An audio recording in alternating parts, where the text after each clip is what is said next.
Se está grabando la llamada. Listo. Buenas noches, chicos. El día de hoy vamos a llevar a cabo la sesión que nos corresponde de forma grabada, ya que esta mañana cuando tocaba a la hora de la sesión hemos presentado programas con el Meet.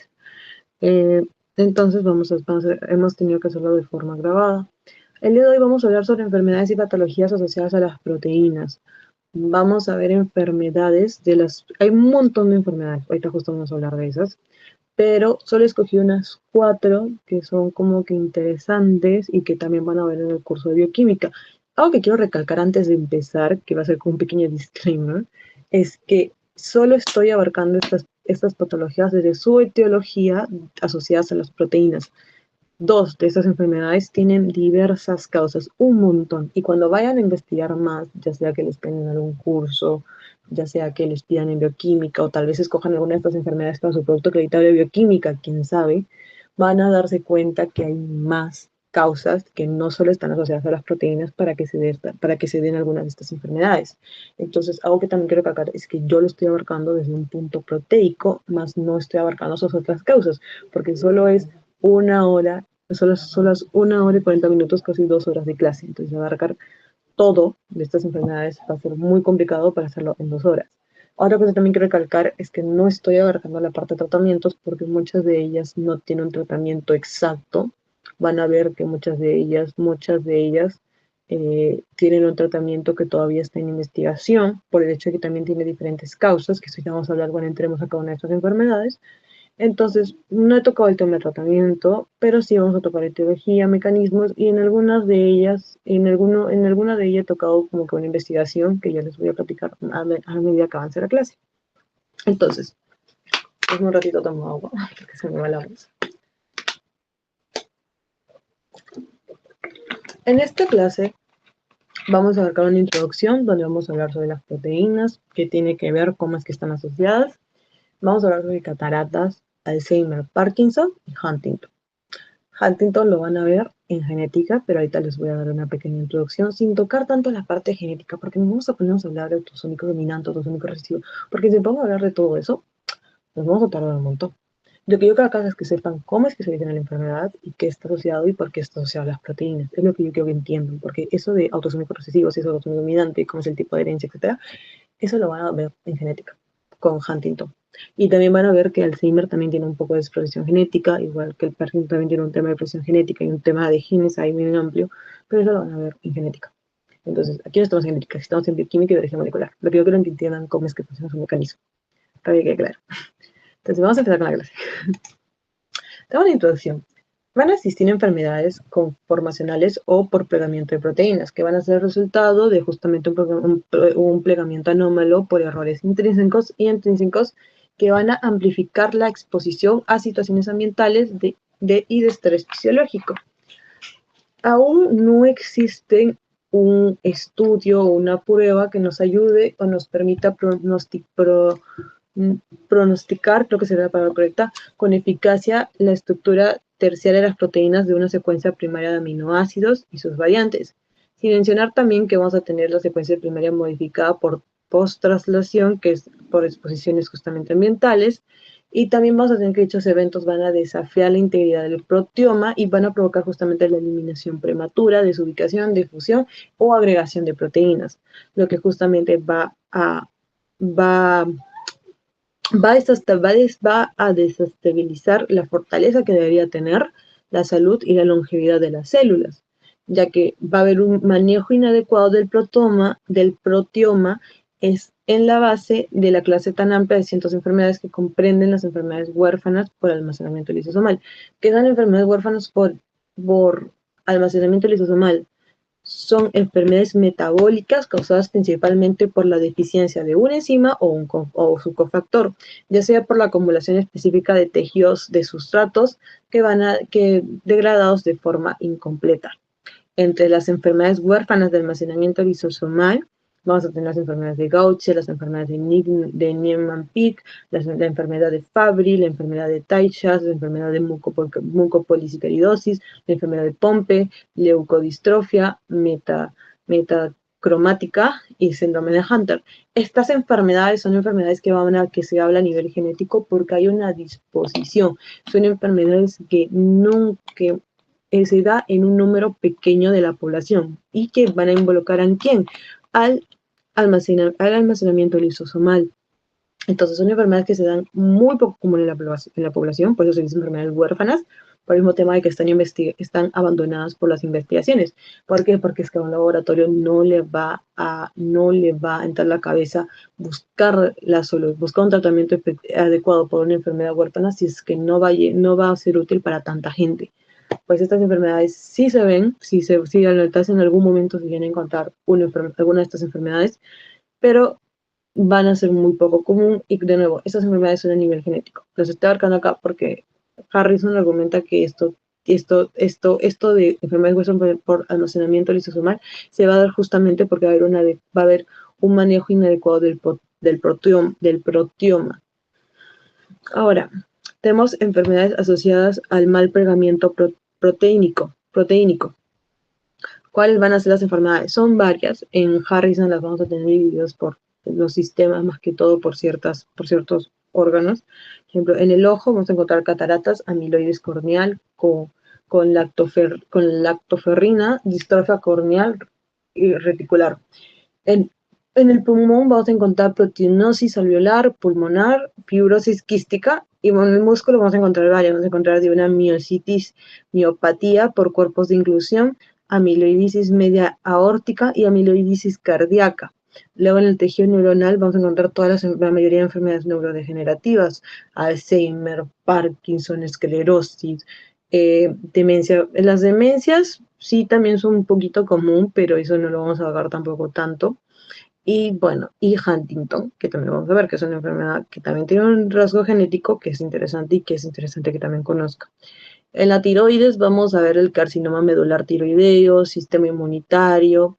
En el sistema inmunitario vamos a tener la amiloidosis AL generalizada del mieloma múltiple. En el páncreas o en los islotes de las células B vamos a tener diabetes mellitus tipo 2. En el hígado vamos a tener la deficiencia de antitripsina. Y en enfermedades generalizadas vamos a tener enfermedades por almacenamiento de lisosimas, que es de los que ya mencionamos, toda la lista que mencionamos, y vamos a tener cánceres suspendados a P53. De un momento, por favor.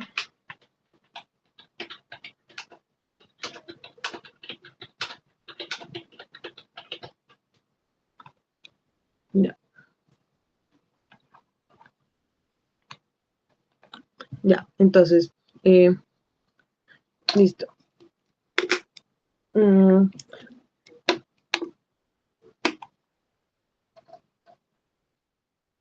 De momento.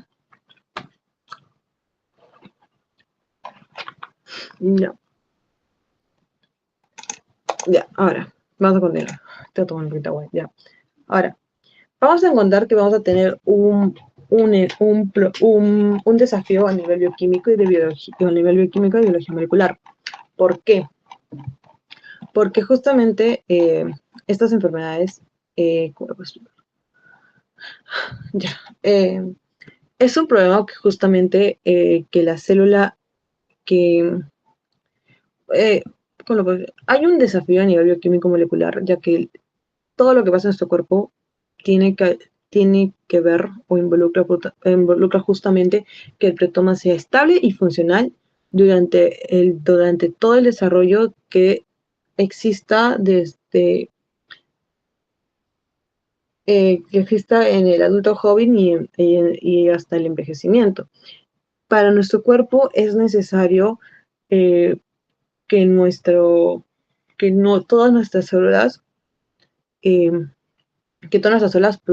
cumplan correctamente su función, porque para esto justamente evitar las enfermedades que ya me he mencionado, pero a través de que nuestro organismo logra que nuestras células actúen de una forma correcta y de esta manera nos permitan una correcta salud y una correcta vida.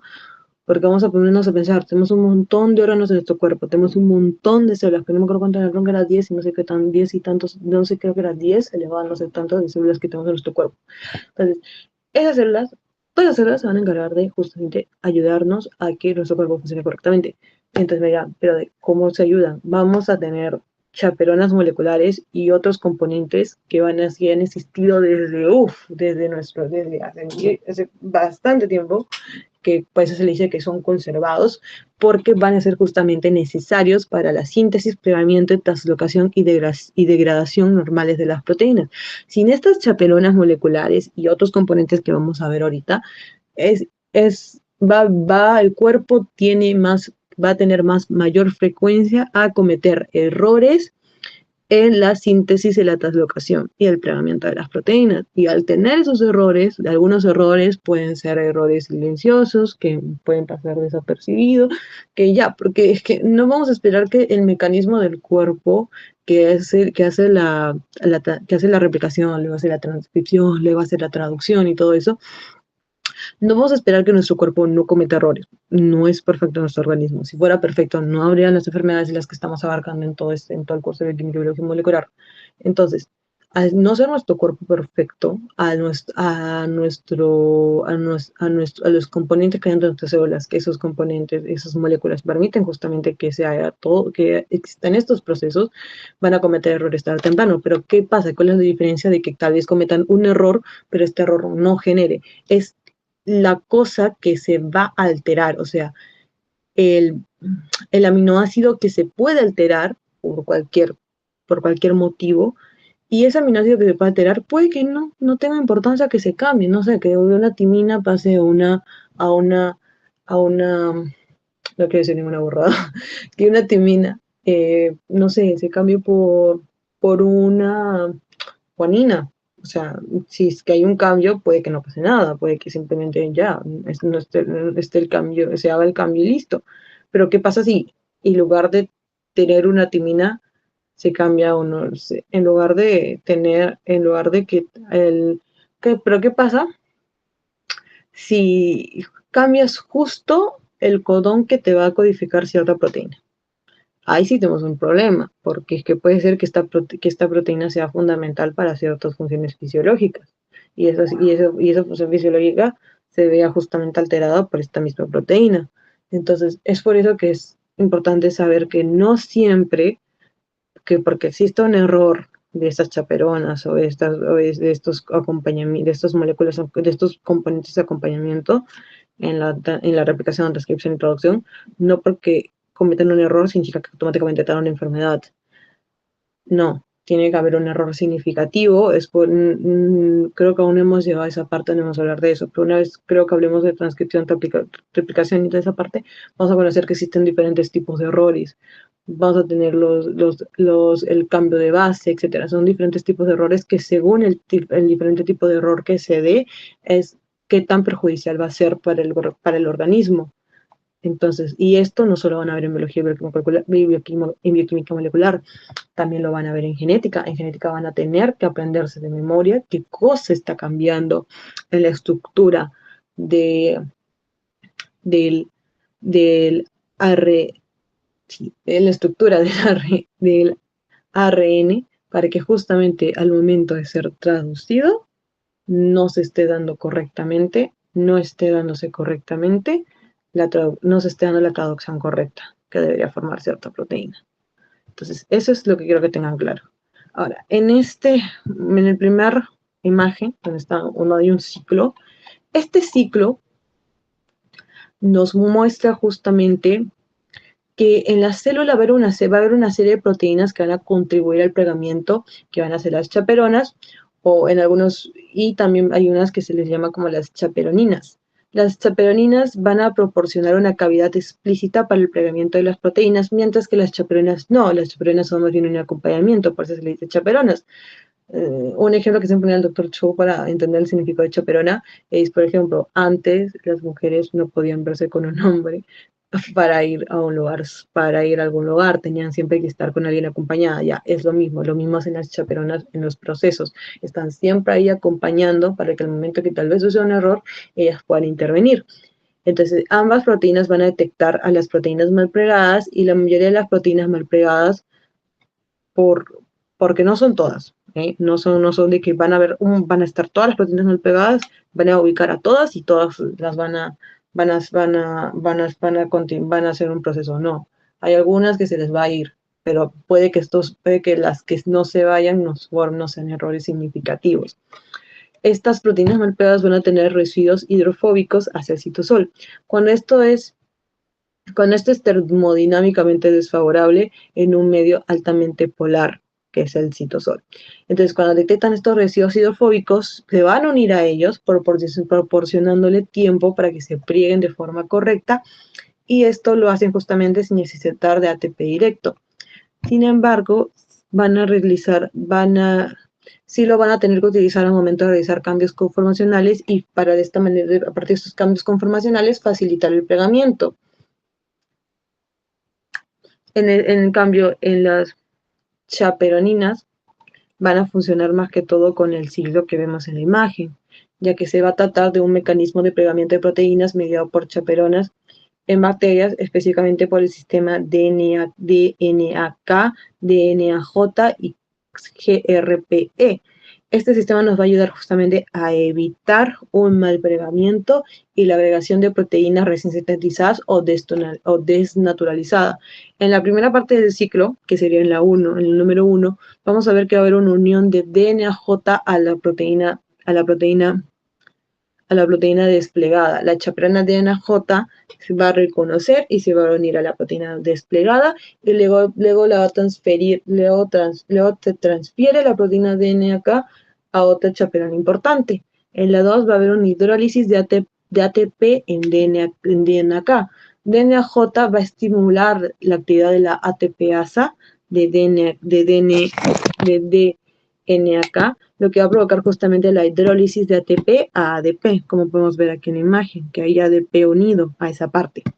Entonces, DNK-ADP se une fuertemente a la proteína desplegada y de esta manera la va a estabilizar, y de esta manera va a evitar su agregación. Luego en la tercera parte vamos a ver que va a haber una intervención de GRPE y va a haber una liberación de ADP.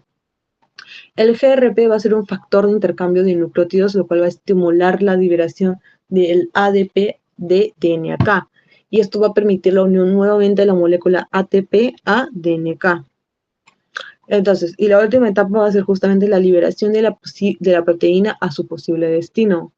La unión de ATP va a provocar la disociación de las proteínas de DNK. La proteína puede plegarse correctamente por sí sola, o si aún no está completamente plegada, puede ser transferida a otro sistema de chaperonas, que es el GROL, para su correcto plegamiento, en caso no esté plegada. Entonces, este sistema de acá es fundamental para entender la homeostasis celular, especialmente cuando hay condiciones de estrés, donde el plegamiento adecuado de proteínas proteínas es crucial para justamente estabilizar y que la célula tenga más tenga justamente más viabilidad, o sea, pueda ser viable la célula, o sea, pueda ser útil. Entonces, ese es todo en la parte de introducción. Se me fue la voz. Vamos a pasar. Ay, no, se me trabó esto. Ok, no importa. Ya. Ahora vamos a pasar a la siguiente parte. Vamos a ver sobre las cataratas. Se sigue dando la reunión, digamos que sigue. Las cataratas. Las cataratas es la principal causa justamente de ceguera en todo el mundo. Un momentito que otro mundo. Ya. La catarata va a ser justamente la principal causa de ceguera casi todo, en todo el mundo, la verdad, ya que van a ser causadas por la agregación de proteínas dentro del entorno protegido. ¿Por quién? Por el cristalino. Y justamente les puse una imagen del ojo para que sepan más o menos qué es el cristalino, de qué estamos hablando. Con la edad, el daño proteico covalente se acumula a través de las vías que se cree que estos daños puedan ser provocados. ¿Por qué? Por radiación UV, por la oxidación, por la desamidación y por justamente problemas al momento de justamente que no haya justamente un mal planeamiento, o sea, ya un problema mismo por la misma célula, ya no tiene que ver mucho con el ambiente. Entonces, ¿no? Ya. Algunas investigaciones van a sugerir que hay una desestabilización proteica resultante que conduce a intermediarios parcialmente desplegados y propensos a la agregación y a la formación de agregados proteicos insolubles, que es justamente lo que no va a dispersar la luz. Estos agregados incluyen o superan el contenido de chaperonas proteicas del cristalino, que justamente se encargan de que no existan estos errores.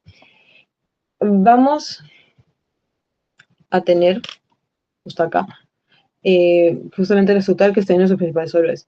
Va a existir un intercambio de dominios llamados el domain swapping, creo que se pronuncia así, en la proteína gamma D cristalina humana, un componente justamente clave para el cristalino del ojo. Este mecanismo puede estar implicado en la formación déjenme ver qué este mecanismo puede estar involucrado en la formación de agregados proteicos, lo cual está relacionado justamente con la enfermedad de las cataratas. Es el Dowman, es el Dowman, es el Dowman, Waping. Ahora, tenemos una estructura cristalina inicial, que está aquí. Vamos a tener una estructura cristalina inicial. Vamos a subrayarlo mejor. Una que justamente se muestra la estructura de la proteína en su estado nativo y correctamente plegado. Sin embargo, luego vamos a ver que va a haber un desplazamiento del dominio N-terminal, donde va a haber una porción de la proteína que se va a desplegar parcialmente generando un estado intermedio llamado N. Va a haber en la tercera vamos a tener que haber una formación de diámeros intercambiados. La proteína va a poder adoptar diferentes formas mediante intercambios de dominios. Vamos a tener el diámero de intercambio cerrado, que es el de acá, que ese va cerrado, donde dos proteínas gamma de cristalín intercambian sus dominios, mantener una estructura como estable, es una estructura como que pueda ser útil. Sin embargo, si es que tenemos un intercambio de dominio abierto, que es el Open-Ended Domain Swapping Dimmer, se intercambian dominios, pero la estructura sigue siendo abierta, permitiendo la asociación con más proteínas. Vamos a tener la última, una polimerización por intercambio de dominios. Los diámeros abiertos pueden continuar agregándose a otras moléculas de gamma de cristalín, formando estructuras poliméricas. Este proceso puede llevar a la formación de agregados proteicos que puede ser responsable de la opacificación del cristalino y contribuir a la aparición de cataratas. Entonces, esto sería como que lo que estaría mal, ya que al estar abierto, o sea, al permitir justamente que más proteínas se puedan seguir asociando a esta molécula, es justamente lo que esta agregación de proteínas, lo que justamente va a hacer que el cristalino poco a poco se vaya opacando, como que se vaya viendo borroso, como si cuando tú tienes unos lentes y no sé, como que les botas aires para que se opaquen, ya, eso pasa con el cristalino cuando cuando una persona sufre cataratas, que poco a poco se va opacando cada vez más, y la opacidad se da de afuera hacia adentro. Entonces, poco a poco se va reduciendo la visión desde afuera hacia adentro. Entonces, ¿por qué es importante conocer este proceso? Porque intercambio de dominios es justamente un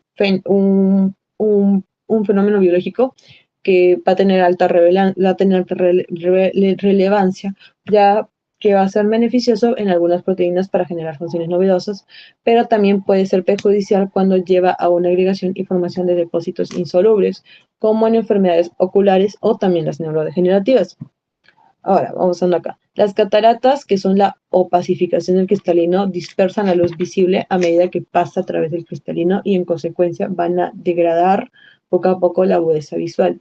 Las cataratas, más que todo graves, interfieren con una amplia gama de tareas y conducen a un aumento de los accidentes automovilísticos, las caídas y los problemas sociales. Y la incidencia de cataratas en la población estadounidense, sobre todo, sigue siendo muy baja en la juventud y en la edad adulta media, pero en la edad adulta y media. Sin embargo, va a aumentar drásticamente a partir de los 50 años. O sea, va a haber jóvenes y personas adultas que aún no entran aún no entran entre los 50 años, que pueden que no sufran cataratas, pero pueden llegar a sufrir una vez ya vayan volviéndose más ancianos, por así decirlo. Uh-huh. Ahora, en esta imagen, pero me voy a explicar, perdón. En esta imagen tenemos que antes de eso, la catarata se considera una enfermedad justamente de agregación de proteínas. Las proteínas cristalinas, en particular las del núcleo cristalino, están justamente presentes desde el nacimiento y con el tiempo acumulan modificaciones covalentes y daños resultantes de justamente la actividad proteolítica. Ya modificaciones no enzimáticas y daño oxidativo. Esto va a conducir a una desestabilización y al despliegue parcial de las cadenas polipéptidas y a una población de intermediarios propensos a la agregación. En los cristalinos jóvenes, la alfa cristalina va a reconocer y secuestrar eficazmente estos intermediarios desestabilizadores. Sin embargo, con la edad, los complejos alfa cristalina se saturan con sustrato, como está acá, se saturan con sustrato y las proteínas cristalinas pueden agregarse, lo que da como resultado a la dispersión de la luz y a la pérdida de la agudeza visual. Entonces, eso es lo que pasa. Entonces, va a haber aquí un daño, este daño va a generar, ay, Dios mío, este daño va a generar justamente, va a generar una desestabilización y un despliegue parcial de las cadenas polipéptidas. Va a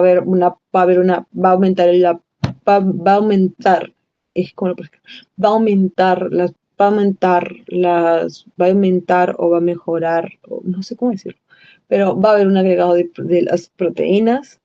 Y en los cristalinos jóvenes, la alfa-sinucleína reconoce y secuestra esos desestabilizadores. Sin embargo, con la edad, los complejos de glifosato se saturan con sustratos, proteínas que no pueden agregarse, como está aquí, acá y acá. Esto sería como que en un cristalino joven y esto como que ya en un cristalino más viejo, por así decirlo. Entonces, eso es creo que más o menos lo que decimos. Más o menos está explicando qué es lo que está pasando exactamente cuando tomas una forma de cataratas. Sin embargo, la alfa cristalina también es el principal sistema de chaperona de las células de las fibras del cristalino maduras, ya que va a reconocer las características conformacionales expuestas en especies parcialmente desplegadas y separa a estos conformeros mal plegados o desplegados entre sí, lo que va a reducir la disponibilidad de especies propensas a la agregación. A medida que justamente que el alfa-sinucleína se satura con beta-Y cristalinas, van a dañar y no, perdón, al inicio, la alfa cristalina se satura con beta Y cristalinas dañadas y desplegadas, que eso también va a contribuir a los agregados en crecimiento y finalmente va a provocar lo que justamente la opacidad en el cristalino, o sea que poco a poco dejemos de ver. El aumento de la edad, en el tema ya de la edad, o sea, cuanto más viejos nos hacemos, el alfa cristalina va a perder la fracción celular de las proteínas del cristalino. Sin alfa cristalina activa, lo que va a producir es que las proteínas dañadas ya no estén protegidas de la agregación. Van a también ocurrir algunas modificaciones y mutaciones que podrían alterar o reducir el reconocimiento de conformaciones perturbadas por las alfas cristalinas, posiblemente volviendo a estas proteínas más invisibles para la chaperona, que es la alfa-sinucleína. Ahora, en la etiología de la catarata, sí, etiología sí está bien, sí, ya. Estas cataratas que vamos a tener las divididas como cataratas congénitas o juveniles y cataratas relacionadas a la edad, Este tipo de cataratas, las que surgen cuando de forma congénita, o sea, no hay una causa detrás y, pueden tener la persona, pueden heredar las personas, puede ocurrir en personas jóvenes. Son un tipo de cataratas que van a afectar a la estructura y el empacamiento de las proteínas dentro de las células fibrosas, así como justamente la diferenciación u organización adecuadas de las células fibrosas del cristalino. Aunque estos casos son raros, ya que va a presentarse una pequeña fracción de la incidencia general de cataratas, esto va a respaldar la evidencia bioquímica de que el estado de las cristalinas es importante en la formación de las cataratas. Va a haber una mutación en los genes alfa, beta e Y cristalinos, que son responsables de un gran porcentaje de cataratas de aparición temprana, y se van a caracterizar por varias mutaciones, incluidas la arginina cis, la proTHR, la arginina 36R, la arginina 58 is y la TRP 158 con stop en la Y de cristalina humana. Las cuatro mutaciones de sustitución van a tener justamente diversos efectos fisioquímicos y se van a observar justamente una disminución drástica de la solubilidad sin cambios importantes en la estructura nativa de la proteína. Para que se dé ambas sustituciones de superficie de arginina 36-CIR y de arginina 58-IS, se va a observar un aumento se va a observar un aumento de la propensión a la cristalización y se va a encontrar que las cataratas juveniles en realidad va a existir una formación de cristales, algo que la diferenciaría de las cataratas relacionadas con la edad. Se demostró que esta pérdida de residuos de arginina de superficie es lo que va a reducir la barrera energética para el inicio de la cristalización. Sin embargo, este fenotipo es más que todo raro, ya que las cataratas que ocurren comúnmente en pacientes mayores no son cristalizadas.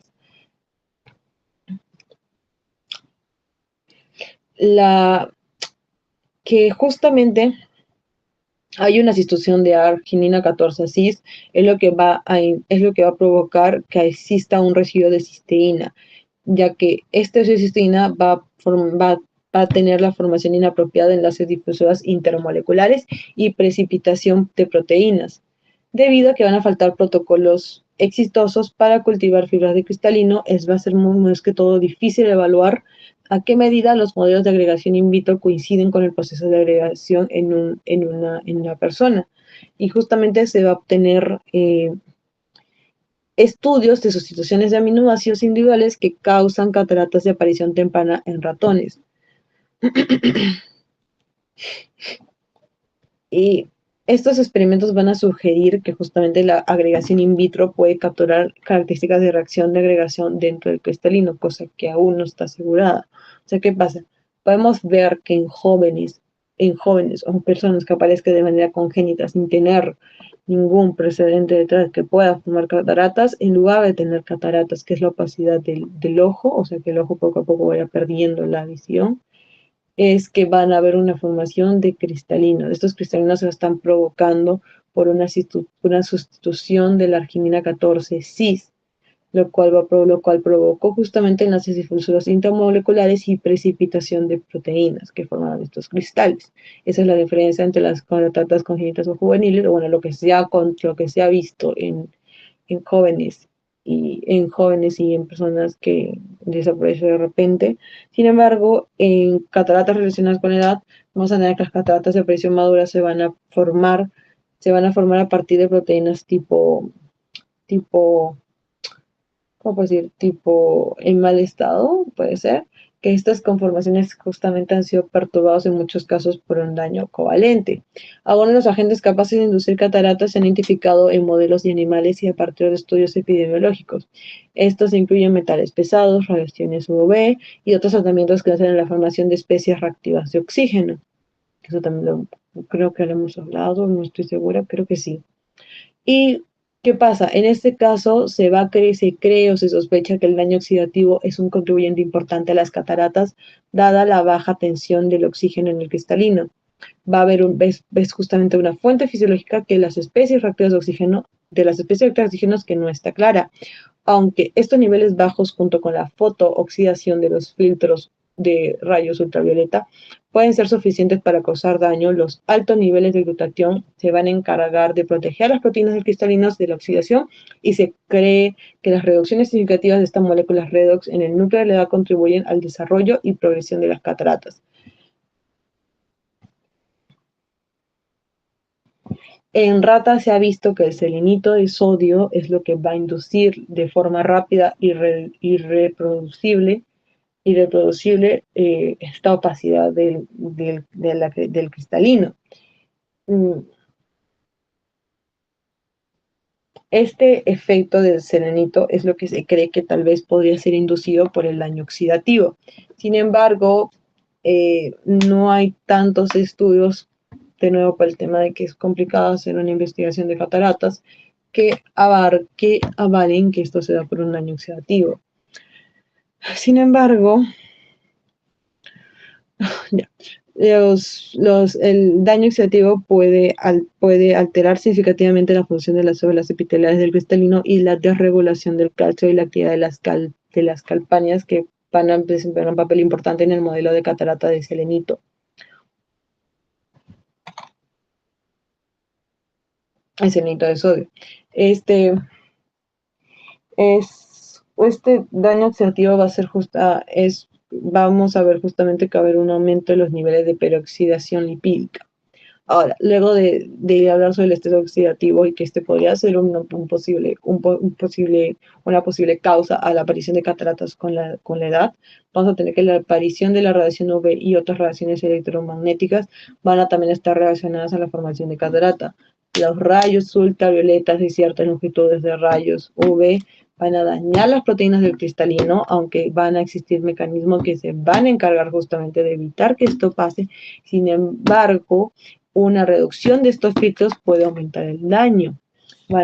Hay estudios en animales, en cobayas sobre todo, que hablan que la fotooxidación puede provocar la pérdida de las proteínas solubles, enlaces sulfuros y alteraciones en el cristalino. Además existe también que la exposición exposición ocupacional a la luz y calores intensos, como en los sopladores de vidrio, también están asociados al desarrollo de cataratas.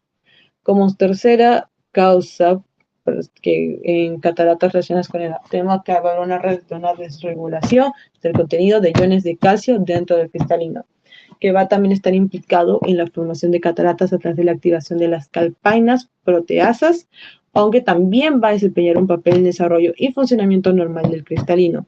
Su sobreactivación inapropiada podría conducir a la formación de cataratas, lo cual sugiere finalmente que la calpaina 2 en particular va a desempeñar un papel en algunas formas de cataratas humanas.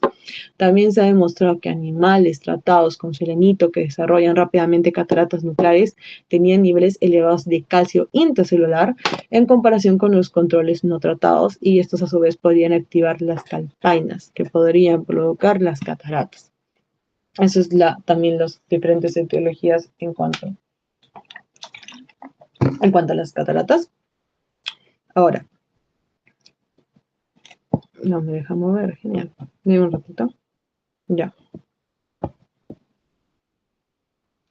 ¿Se sigue grabando? Se sigue grabando, ok. Vamos a empezar a hablar de Alzheimer. Wow. Alzheimer es una enfermedad neurodegenerativa ya, pero es una enfermedad neurodegenerativa tan complicada. ¿Por qué? Porque como muchos sabrán, hasta ahora se siguen las investigaciones para encontrar una cura del Alzheimer. Sin embargo, estas investigaciones, sin embargo me dirán, ¿por qué es que aún no se ha encontrado una cura para el Alzheimer a pesar que se han hecho tantas investigaciones sobre esta enfermedad? Es porque la enfermedad del Alzheimer no solo está ligada a una causa. En uno de los papers que les dejé van a ver que existen diferentes causas que se cree que puedan provocar Alzheimer.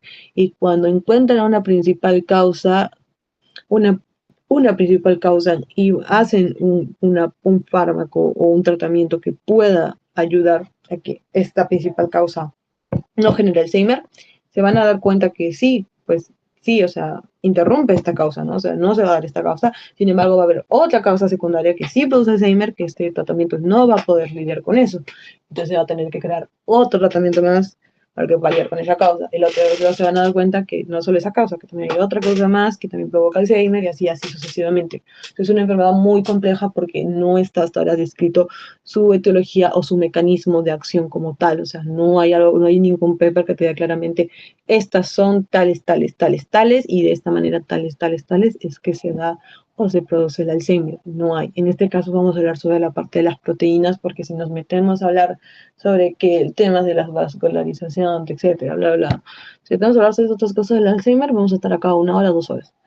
Y ese es el punto. El punto es que entienden más que todo cómo es que las proteínas están implicadas en las enfermedades. Ahora, la enfermedad de Alzheimer es la forma más común de demencia, ya que va a pertenecer a un grupo de neuropatologías denominados desórdenes de conformación proteica, que es la DPC. Dentro de los desórdenes de conformación proteica vamos a encontrar enfermedades de Parkinson, la enfermedad de Huntington, la esclerosis lateral amiotrófica y las enfermedades producidas por priones. Muchas de estas enfermedades están íntimamente asociadas al envejecimiento, por lo que se estima que el número de pacientes afectados por algún, por alguna neuropatología denominada desorden de conformación proteica que aumentarán considerablemente en los próximos años. Es importante entender la parte biológica. Las proteínas deben adquirir justamente un correcto plegamiento y estructura tridimensional. Cuando este plegamiento se realiza de forma anómala, dividido a situaciones de estrés en el ambiente intra o extracelular, van a haber mutaciones u otros eventos que van a producir la pérdida de las funciones fisiológicas de la proteína, así como la generación justamente de estructuras que pueden resultar tóxicas para la célula. Esto va a provocar justamente los acontecimientos patológicos, ya que se van a traducir de forma incorrecta. Estos eventos justamente de mal plegamiento en la agregación de proteínas en tejidos específicos han sido asociados a muchos desórdenes de conformación proteica. Entonces, los agregados proteicos en los desórdenes de conformación proteica van a poseer características de tener una estructura de hoja beta plegada estabilizada por interacciones intramoleculares que llevan a la conformación de ligémeros, proteofibrillas y fibrillas que posteriormente van a acumularse en los depósitos amiloides en los tejidos afectados. Las proteínas que constituyen los agregados proteicos de los DCP son específicamente de cada una de las enfermedades, causando múltiples efectos de diferentes tejidos. De esta forma, el péptido B amiloide y la proteína tau están involucrados en la enfermedad del Alzheimer, la alfa-sinucleína y la enfermedad de Parkinson, y la huntingtina en la enfermedad de Huntington. Ahora, la enfermedad de Alzheimer es un trastorno neurodegenerativo que va a afectar, que es un trastorno neurodegenerativo progresivo e irreversible que va a afectar al 10% de las personas mayores de 65 años y con frecuencia va a ir un aumento en 50% de personas de 85 años, o más. O sea, que en un 10% afecta en los 65 años y entre un 50% afecta a 85 años o más. Algo que quiero aclarar, en la información de la enfermedad del Alzheimer estoy sacándolo de un estudio que se hizo en Chile. Estos datos pueden cambiar si es que se evoca un paper elaborado acá en Perú. Ahora, una de las manifestaciones clínicas del EDA van a incluir justamente la pérdida gradual de la memoria, consecuencias de una progresiva disminución de la actividad o función sináptica del cerebro de los pacientes, y estos eventos están justamente mediados por la parte de la deposición de BA, que es el péptido B amiloide, que esto es producto proteolítico de la proteína precursora amiloide, la PPA, y la proteína tau hiperfosforilada, la PTAU, la cual justamente van a estar asociadas a los microtúbulos y la forma de filamentos helicoidales al hiperfosforilarse. Estas estructuras amiloidogénicas es lo que van a provocar la formación de placas seniles y ovillos neurofibrilares, como podemos ver en la imagen que les puse abajo, que es una imagen histológica, donde aquí van a poder ver justamente que van a ver las placas sensibles formadas por las beta amiloides, y aquí van a ver los pequeños ovillos neurofibrilinas que se van a formar a partir del tau. Ahora, Estas estructuras amiloidogénicas van a provocar, como ya hicimos, la formación de placas seniles y la formación de ovillos neurofibrales. O sea, ustedes les preguntan en el examen, ¿qué provocan las estructuras amiloidogénicas? En la enfermedad de en la enfermedad de Alzheimer, perdón, van a provocar placas seniles y ovillos neurofibrales. Otras lesiones de enfermedad de Parkinson incluyen justamente la pérdida de neuronas, anormalidades sinápticas, estrés oxidativo y activación de las respuestas neuroinmunes anormales. Pues esas son otras de las cuales no vamos a hablar mucho aquí porque no es nuestro tema. Entonces, solo estamos enfocando en las proteínas. Te vamos a ver sobre la etiología de la enfermedad. ¿Cuál es el mecanismo de la enfermedad? Sí, ven eso y yo también quedo como que, ¿qué es esto? Ok, vamos a encontrar los productos finales de la agregación. ¿Qué pasa? Estos productos finales de agregación avanzada, que se conoce como los AGES van a ser moléculas que se unen a los receptores para productos finales de glicolización avanzada, los RAGE. Sin embargo, estas interacciones producen especies reactivas de oxígeno, que son los ROS. En los cerebros de los pacientes con enfermedad con Alzheimer, los niveles de AGE son anormalmente elevados, que es una posible razón de que justamente hay una degradación de los AGE que va a requerir glutatión, que se encuentra reducido en estos pacientes. Asimismo, los niveles de RAGE, o sea, de glicación avanzada, también son elevados en pacientes con enfermedad de Alzheimer. La glicación avanzada va a desempeñar un papel crucial en la producción de ¿qué? De las en las beta amiloides. Va a ser un papel justamente en la producción de beta amiloides. Y en el fracaso de y va a fracasar en el tema de degradar estas betas amiloides. Al activarse el RAG e interaccionar con los AGE, o sea, en el momento que interactúa la glicalización avanzada ¿cómo explico? Ya. Al momento que interactúan los AGE y los RAGE, al momento que ambas interactúen, va a haber un aumento de los ROS, va a haber un aumento de las especies reactivas de oxígeno que van a generar, lo que va a provocar justamente una elevada síntesis de betas amiloides, que estas betas amiloides van a acumularse estas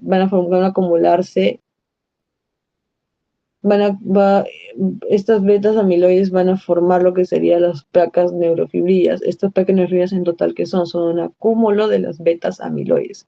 Y esto va a suceder por fallos de los mecanismos de degradación.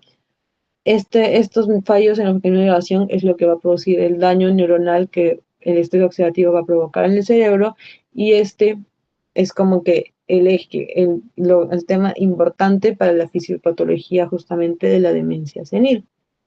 Ahora, en este laboratorio de Chile se investigó de qué manera podríamos evitar que esto pasara. Todavía sigue en investigación, ojo, pues es como que un posible mecanismo de respuesta de cómo podría tal vez evitarse esta patología. El retículo endoplasmático va a tener justamente una participación esencial en el proceso de liberamiento de proteínas y va a ser un componente clave en el restablecimiento de la proteostasis y en la disminución de estrés celular. Existe un gran número de condiciones que pueden provocar alteraciones en la proteostasis, como por ejemplo en la enfermedad de Alzheimer, la acumulación continua de beta-amiloideas o de tau en el retículo endoplasmático, que esto va a interferir con el funcionamiento normal de este organelo y va a llevar a una condición celular conocida como estrés del retículo endoplasmático. Para aliviar el estrés del retículo endoplasmático, se va a necesitar que las células gatillan una red de eventos de iniciación intracelular conocidos como la respuesta de proteínas mal pregadas. En inglés va a llamarse como Unfolded Protein Response. La UPR, que es Unfolded Protein Response, tiene como objetivo el restablecimiento de la homeostasis en el retículo endoplasmático a través justamente de la disminución de la carga de proteínas mal pregadas en su interior.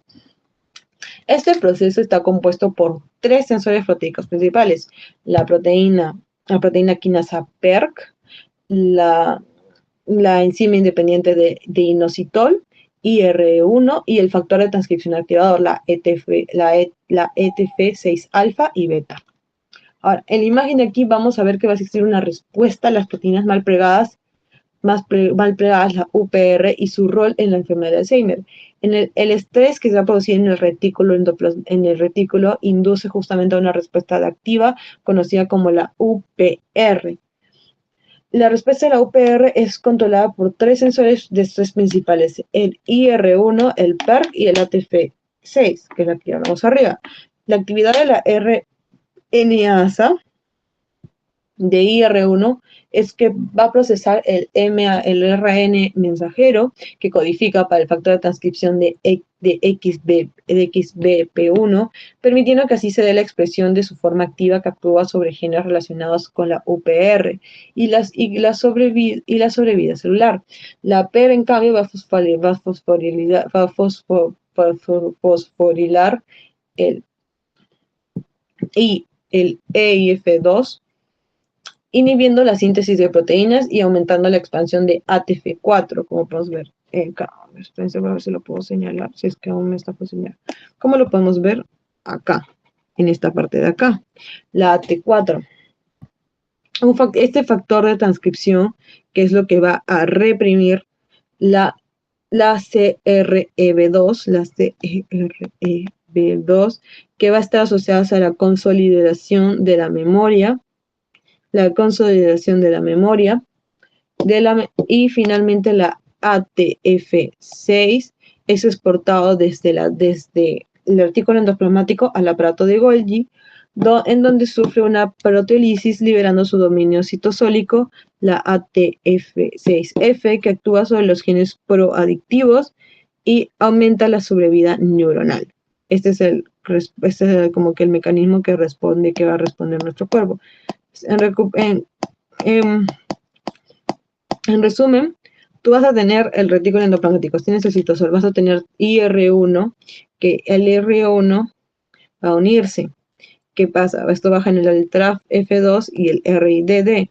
El TRAF-F2 es respuestas proinflamatorias, lo cual las respuestas inflamatorias van a acumular, va a provocar la acumulación intracelular del alfa-beta, va a aumentar la fosforilación de tau, va a aumentar la acumulación de ovillos neurofibrilares, que son justamente las características de la enfermedad del Alzheimer. En cambio, va a provocar la XP1S, que esta va a permitir la expresión de una forma activa, que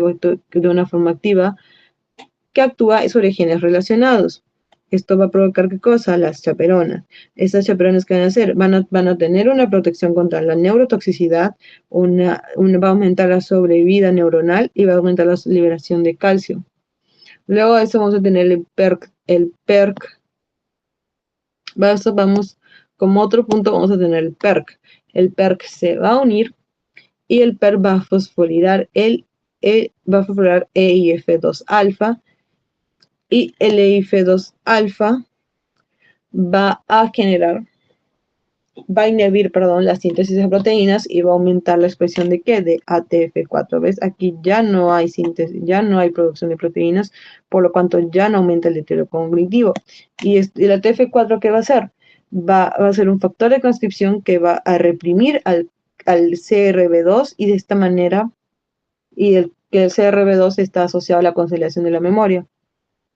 Entonces, de esta manera va a aumentar el déficit de memoria neurodegeneración y lo va a llevar a apoptosis. Ahora, en cambio, en la TF6, disculpen, se apagó, ya. En la ATF6, vamos a tener que la ATF6 va a actuar en el aparato de Golgi, en donde va a sufrir una proteólisis y va a liberar su dominio citosólico, que es el ATF6F. Esta ATF6F va a liberar el BIB, el XP1S, las chaperonas y las canexinas. Y estas cuatro van a ayudar a que justamente haya una sobrevivencia neuronal. De esta manera justamente se va a evitar que haya esa pérdida de la memoria en pacientes con Alzheimer. Y ya, esa es la explicación de esa parte. Ahora, vamos a pasar a la enfermedad que a mí me gusta, que es la enfermedad de Parkinson. Estoy quedando sin voz y todavía nos quedan dos enfermedades más. Sí, pensando que esta cosa no dure mucho porque la verdad no quiero abrumarles. Pero ya. Aquí. La enfermedad de Parkinson sucede justamente por una disfunción de la homeostasis celular que pueden conducir al plegamiento incorrecto de las proteínas, que adquieren estas proteínas conformaciones propensas a la polimerización en agregados patológicos. Este proceso se va a asociar con varios trastornos, incluidas las enfermedades neurodegenerativas, como la enfermedad de Parkinson, y los trastornos de almacenamiento reticulento plasmático, las RSD, como la deficiencia del alfa-1 antitripsina y la hipofibrinogenina hereditaria con almacenamiento hepático, la HHS. Existen varias causas de la enfermedad de Parkinson, sin embargo, nosotros solo nos vamos a centrar en la parte de las proteínas. La enfermedad de Parkinson, disculpe, la disfunción celular y o las mutaciones del gen SNS pueden inducir al plegamiento incorrecto como enzimas de las estructuras nativas de la alfa-sinucleína, lo que va a llevar a una pérdida de las funciones asociadas a la estructura y su agregación. Esta acumulación anormal de la alfa-sinucleína, así como su conformación aberrante en neuronas Y, va a conducir a enfermedades neurodegenerativas conocidas como sinopatías, como la enfermedad de Parkinson, la insuficiencia anatómica pura, la atrofia multisistémica y la demencia con LB. Con LB. La enfermedad de Parkinson vamos a encontrarla en el 15% de los casos de demencia. La enfermedad de Parkinson es la segunda causa más común de neurodegeneración después de la enfermedad del Alzheimer. Y la enfermedad de Parkinson afecta a las personas con una edad promedio de 55 años y se manifiesta con síntomas físicos y neuropsiquiátricos. Los síntomas físicos son principalmente motores como movimientos lentos e imprecisos, bradicinesia, para los que hayan llevado neurología, temblor en reposo, disminución de la expresión facial, la hipomimia, dificultad para caminar, congelamiento y desequilibrio postural. Las alteraciones neuropsiquiátricas van a estar involucradas al deterioro cognitivo, la demencia, trastorno del control de impulsos, apatía, depresión y ansiedad. Va a haber también una psicosis y una alucinación en algunos pacientes.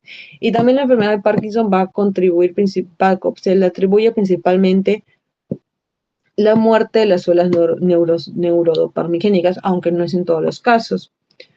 Que esta muerte de neuronas dopamigénicas en la par compacta con lo de la sustancia negra, que en una región ubical mesencéfalo, estas neuronas se proyectan en el estriado dorsal y forman la vía de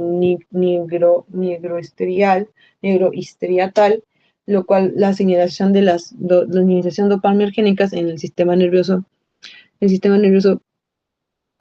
periférico central regula la coordinación de los movimientos a través de su comunicación con los ganglios basales y la concentración muscular a través de su asociación con la médula espinal. Esto puede explicar por qué es que hay muchos problemas en lo que sería el movimiento en la enfermedad de Parkinson. Las alteraciones de las neuronas dopaminérgicas en esta estructura comprometen la señalización dopaminérgica, lo que va a provocar los síntomas motores característicos de la enfermedad de Parkinson. Ya, ahora, el mecanismo de la enfermedad de Parkinson. Vamos a tener la alfa-sinucleína, que es una proteína de 15 cadalto que va a codificar al gen el SNCA, que se encuentra en el brazo largo del cromosoma 4, que es en la 4q22.1. Esta proteína está compuesta por 140 aminoácidos distribuidos en 3 dominios. La primera región, la N-terminal, que está compuesta por 4 regiones de 11 repeticiones imperfectas con una secuencia de consenso rica en lisina. Esta secuencia es relevante para la conformación justamente de alfa-hélice de la proteína alfa-sinucleína, facilitando de esta forma su unión a lípidos cargados negativamente. Sin embargo, este dominio es característicamente vulnerable a mutaciones sin sentido, por ejemplo, A53T, A30P, E46K, con diferentes fenotipos y mecanismos patogénicos en la enfermedad de Parkinson. Luego vamos a tener la región central denominada componentes no amiloidogénico, la NAS, conocido como las propiedades hidrofóbicas, que se vuelve propenso a la agregación bajo condiciones específicas. Estas partes siendo sensibles a cambios conformacionales en alfa-sinucleína desde bobinas enrolladas aleatorias hasta la estructura de la lámina beta en un estado oligomérico. La última región es la región del carboxilo terminal, que se va a caracterizar por residuos ácidos que confieren a alfa-sinucleína una estructura intrínsecamente desarrollada mediado por interacciones proteína-proteína. Este dominio va a presentar alteraciones en su estructura como el troncamiento, que consiste en la eliminación de residuos ácidos, promoviendo la agregación de alfa-sinucleína en fibrilla.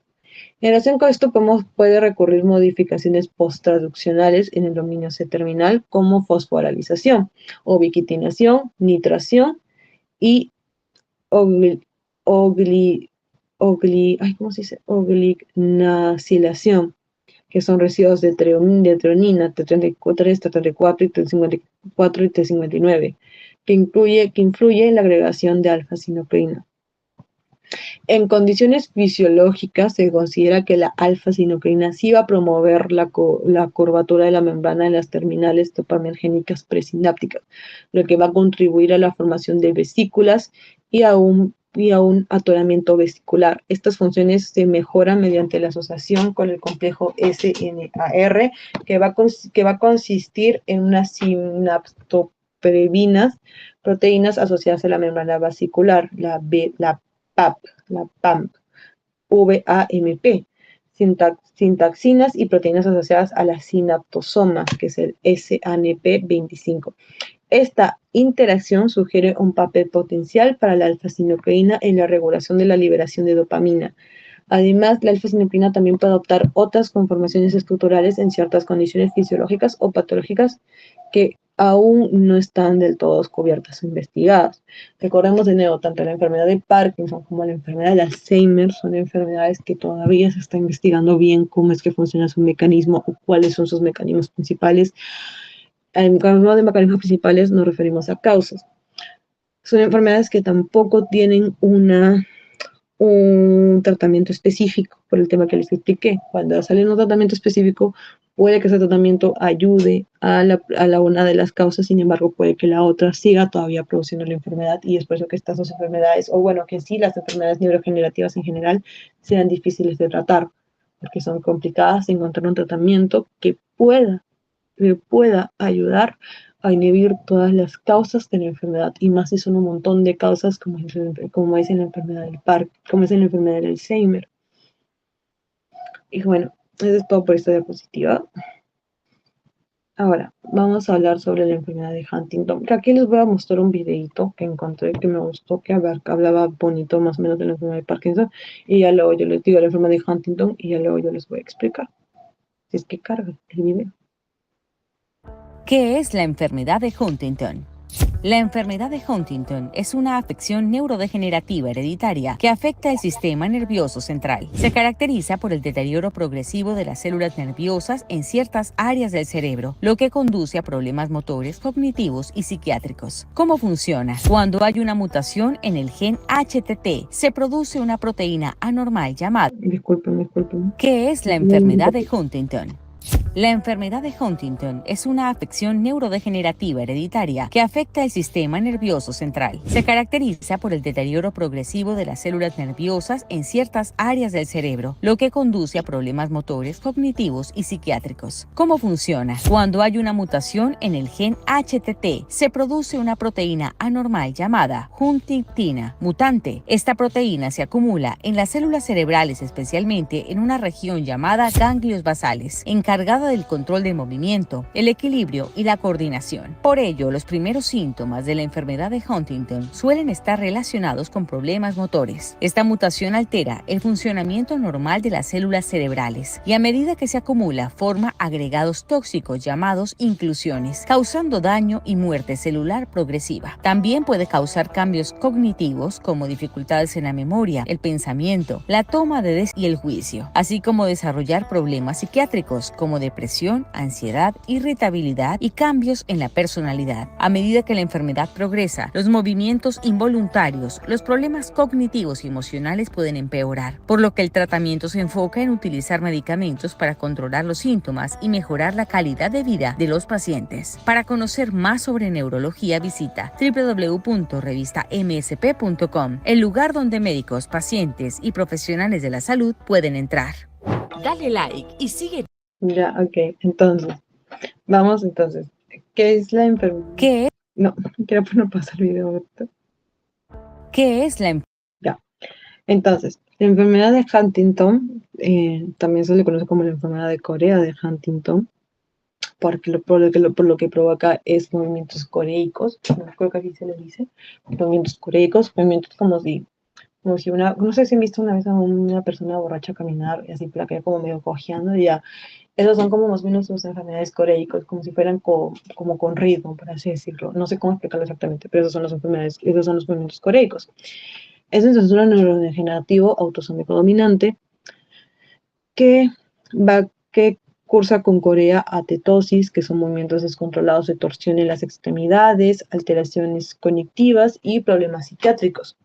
El proceso patológico se debe a la expansión hasta más de 40 repeticiones del codón de GAG de CAG en el gen HTT. Aquí lo podemos ver, acá, en el tripete de GAG, ¿ok? En el gen HTT, lo que da lugar a la aparición de largas secuencias de poliglutamina en la proteína, lo que puede ser la huntingtina. Entonces, posiblemente las proteínas con las secuencias expandidas de poliglutamina confieren características nuevas a la proteína que causa la lesión en grupos específicos de neuronas y da lugar a la neurodegeneración debido justamente a sus mecanismos tóxicos. Vamos a tener un condón triplete de 3 nucleótidos que codifica un aminoácido concreto. Sin embargo, va a haber un cambio en el condón CAG, que el triplete GAG va a codificar el aminoácido glutamina. Entonces, al ver este cambio del CJJ repetido, vas a tener que hacer hace menor a 36 repeticiones, va a ser normal, pero si el gen cuando muta está haciendo mayor a 36 repeticiones, ya estamos frente a un caso de enfermedad de Huntington, porque 36 es considerado como que normal de esas 36 repeticiones, pero si ya está haciendo más de 36, estamos ante un caso de Huntington porque se va a volver tóxicos para el cuerpo.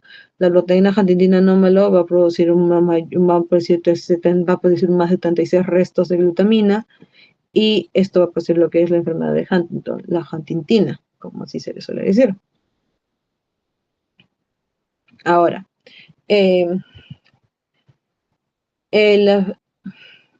ya, como que en el aspecto molecular vamos a tener la presencia de grados insolubles de las proteínas anómalas y de otros polipéptidos agrupados, todos ellos en inclusiones nucleares en las neuronas.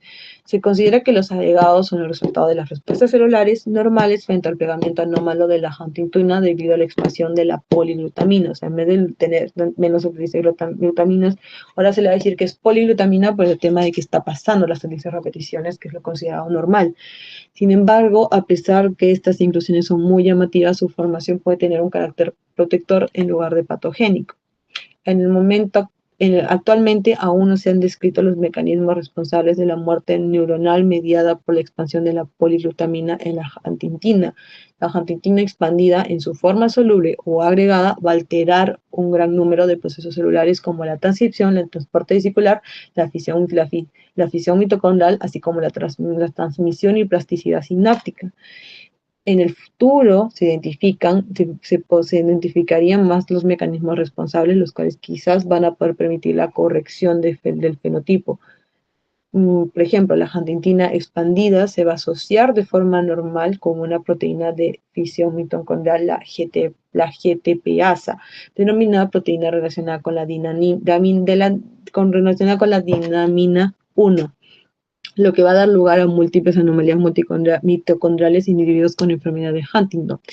También vamos a tener que destacar que en ratones estos defectos se solucionan al reducir la actividad de la GTPasa en la DRP1, lo que sugiere que la DRP1 puede ser una diana terapéutica para la enfermedad y que las anomalías mitocondriales desempeñan papeles importantes en la enfermedad de Huntington.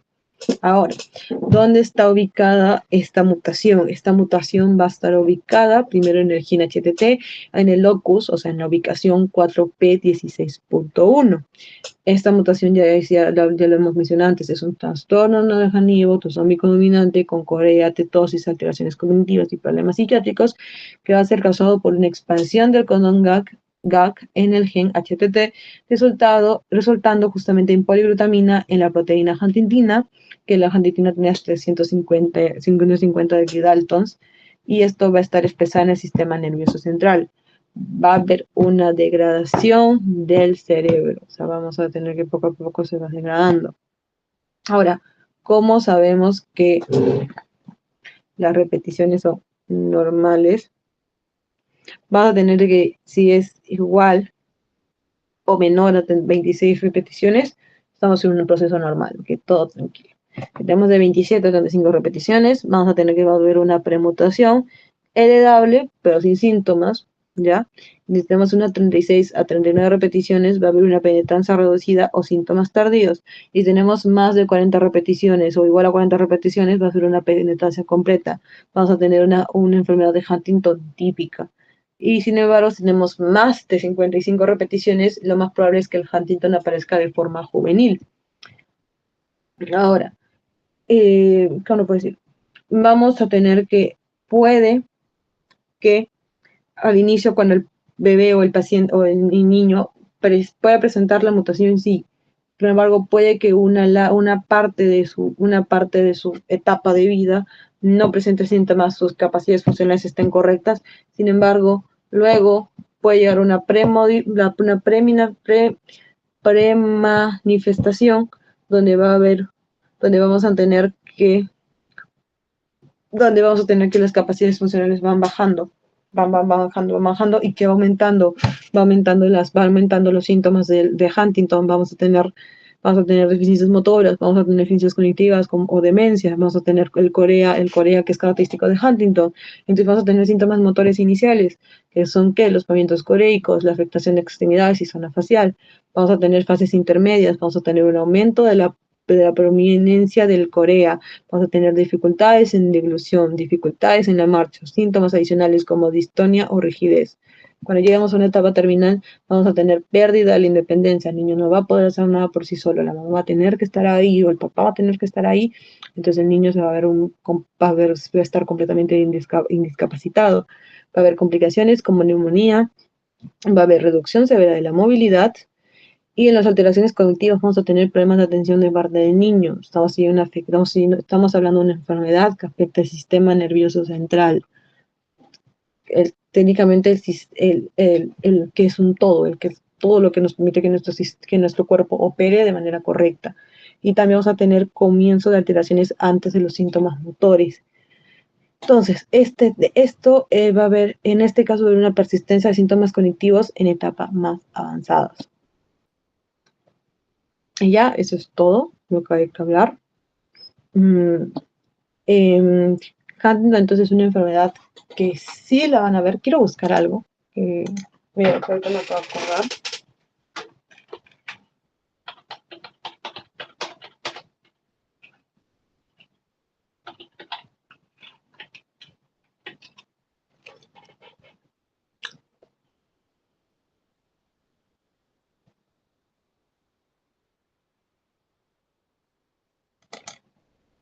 Aquí está. Algo que yo vi hace tiempo es lo que justo quería buscar para esta clase, porque no sé si les va a ser interesante o no, pero vamos a descargar esto un ratito porque acabo de encontrarlo, creo que sí. Por ejemplo, en Cañete, ese es un estado antiguo, pero creo que hasta hoy día sigue presente. Un ratito. Ya, a ver. Aquí está. ¿Ves? Sí. En Cañete, en el pueblo de Cañete, vamos a tener que la prevalencia de Huntington es de 40 por cada 100.000 habitantes acá en Perú. Es muy grande. ¿Pero por qué sucede esto? Sucede justamente que el Huntington, hacer una enfermedad autosómica dominante, eso lo van a ver en genética. Ahorita yo solamente estoy explicando porque eso es interesante, porque hay momentos que se notó para sí. Yo ahorita les dije, esas enfermedades van a verlas tal vez muy seguido, van a verlas casi siempre en los hospitales. Sin embargo, van a ver que en ciertas poblaciones o en ciertos pueblos es normal que algunas enfermedades genéticas estén con mayor predisposición, haya mayor prevalencia a que lo hereden los habitantes. ¿Por qué? Porque en Cañete, en este pequeño pueblo de Cañete, al ser una enfermedad autosómica dominante de la que estamos hablando, ¿Qué es va a haber justamente va a necesitar justamente que tanto madre como padre tengan el gen mutado, o sea, tengan el gen mutado que produce la enfermedad de Huntington. Eso conocemos que es una enfermedad autosómica dominante. No, perdón, que estoy hablando. Estoy hablando tonteras. Estoy hablando tonteras. Este es autosómico recesivo. ¿Qué me está pasando? Estoy confundiendo sola. Estoy confundiendo sola. Perdónenme. Ya.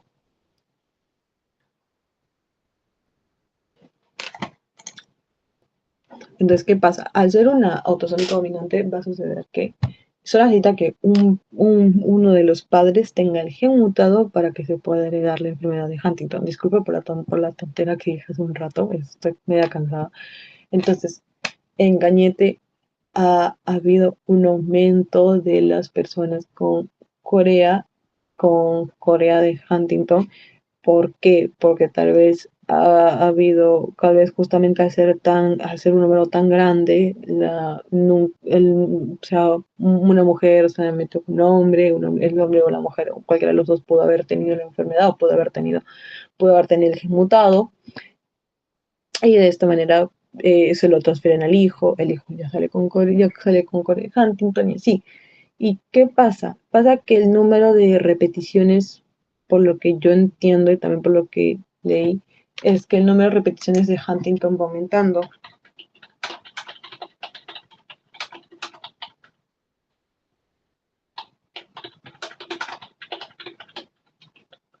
Ok.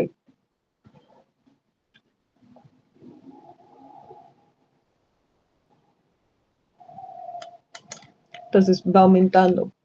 Hay personas que pueden hasta heredar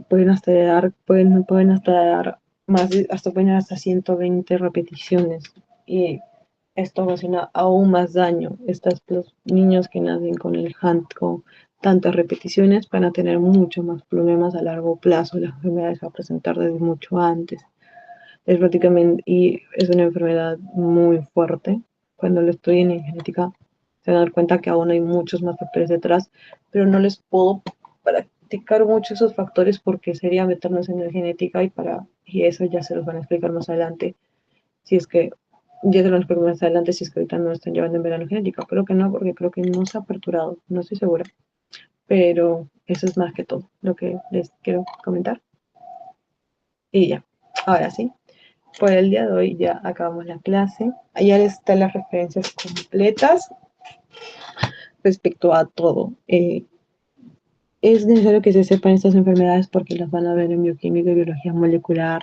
Huntington lo van a ver en genética. Huntington lo van a ver en genética. No sé si cataratas lo van a ver en bioquímica y biología molecular.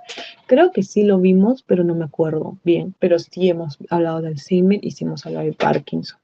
Recuerda que Alzheimer y Parkinson tienen más causas detrás, no solo es el mal plegamiento de proteína, hay más causas detrás y es por eso que no hay un tratamiento del todo acertado para estas dos patologías. Quiero que se queden con eso en claro, porque si el doctor Cholo les pregunta y les dice, ¿cuál es la causa de esto? Claro, una de las causas sería el mal plegamiento de las proteínas, lo que ya hemos hablado. Sin embargo, no pueden decir que es la única causa porque hay más causas detrás, son enfermedades que todavía siguen en investigación y que todavía siguen todavía y cada vez salen muchos más estudios respecto a estas enfermedades, cada vez se descubre algo nuevo respecto a estas enfermedades. Y bueno, ya, eso es todo por la clase de hoy. Espero que les haya gustado, espero que se me haya entendido y el próximo viernes espero vernos con tranquilidad a la hora que nos corresponde y seguir con la clase. Muchas gracias. Nos vemos en la próxima sesión.